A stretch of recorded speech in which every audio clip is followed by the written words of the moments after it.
Hey, what's up my friends? Welcome to my YouTube channel. My name is Victor, and today I'm going to share with you 7 reasons you should not awaken your Kundalini energy. I've been told it's some pretty scary stuff. Okay? So here are 7 legitimate reasons why you should avoid it at all costs. Number 1 is it will open up your chakras, giving way to greater compassion, sexual expression, groundedness, higher consciousness, and intuition.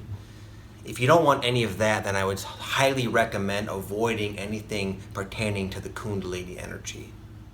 Number 2, this is more of a serious one. If you want to hold on to secure, long-held belief systems, then those very well might be subject to evaluation by you. You might start to see them in a much broader, from a much broader perspective, and that can be a challenge to let go of our safety net of belief systems. It's not always easy. In fact, it's one of the hardest things to do because you're letting go into the unknown. Belief systems of any kind, not just saying religion, some of you might be thinking that, I'm just saying in general, belief systems there's a sense of security, like we're boxed in and we feel secure and where we can weather the storm.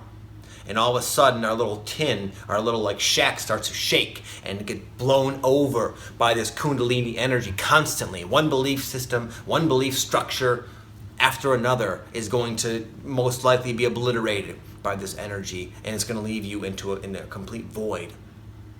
And that's not fun for the ego. The ego does not like being in the void. The ego likes things that it can wrap its mind around, but that becomes almost an impossibility as you keep going on your awakening if this Kundalini is active. Number 3, if you like the way things are and you want everything to stay the same in your life and relationships and your health, your career, all of that, I would not recommend it. It's not a given. It doesn't necessarily imply that you're going to guarantee get a divorce or sever your friendships or quit your job, but it oftentimes does result in that because primarily people have been going through life incredibly unconscious, myself included. I'm not judging. Human beings in general are pretty unconscious beings, and when consciousness starts to emerge in you, which the Kundalini allows to do, then you might find yourself making some drastic changes. For me, it involved every imaginable change you could imagine.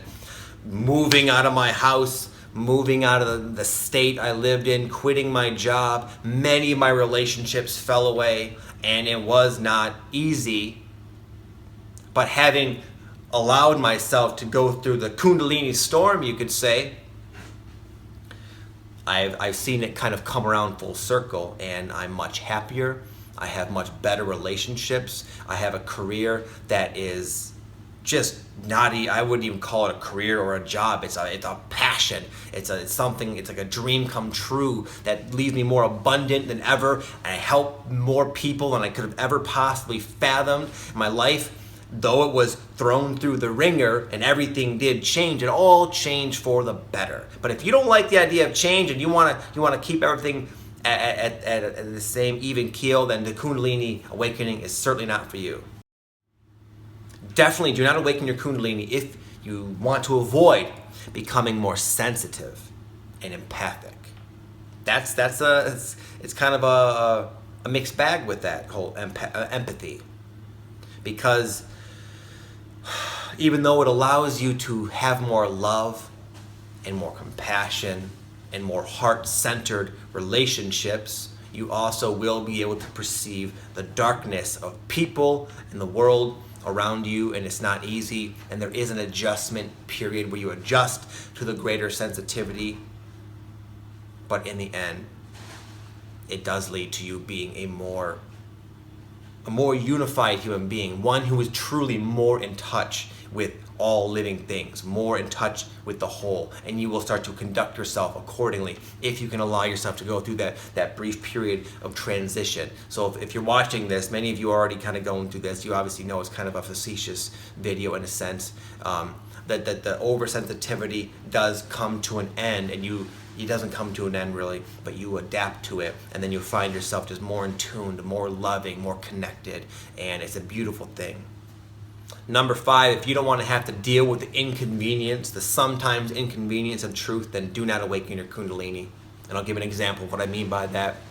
When a few years ago I owned a gym and I used to grow medical marijuana, I had a nice little house, a nice little cookie cutter existence that I worked really hard to build up, and on paper it was all gravy. I had no complaints, and yet in my soul I wanted to be elsewhere. I wanted to be living all across the country, from Michigan all the way to San Diego. That's where I really wanted to be. I really didn't want to have the gym. It became a pain in the ass. I really didn't want to grow anymore because even though it was a passion, it became more of a job when I did it on a mass scale. Deep down I wanted to be on YouTube and in San Diego. But having to deal with that inconvenient truth about myself was not easy. It was very, very hard to bridge that gap and make that transition and quit my job and quit the grow and sever my financial security blanket and move out of my house and say goodbye to all my friends and family. It was very, very hard. And then it was hard to get on YouTube and share myself and learn how to do everything. It was a very hard process, but I had to, because you can't hide from the truth. The Kundalini will strip you so bare that you are just left with nothing but the truth, and there's no way to avoid it. You will suffer immensely if you ignore your soul's calling, and the Kundalini will awaken you to that calling. Number 6 is don't do it if you want to continue being able to ignore your heart on all levels, to bite your tongue. You're going to start seeing things differently, viewing the world differently, feeling the world differently. There's going to come a time where you're going to find it almost impossible to hold back the natural expression of your soul, not just not in any sort of particular way, just in general. Maybe it's at the grocery store and you see someone being rude to some innocent human being, and normally you would avoid the confrontation because of course that's uncomfortable, but you won't be able to, it'll just kind of spew out of you. You're almost like relinquishing control of your ego and allowing your soul to kind of live through you.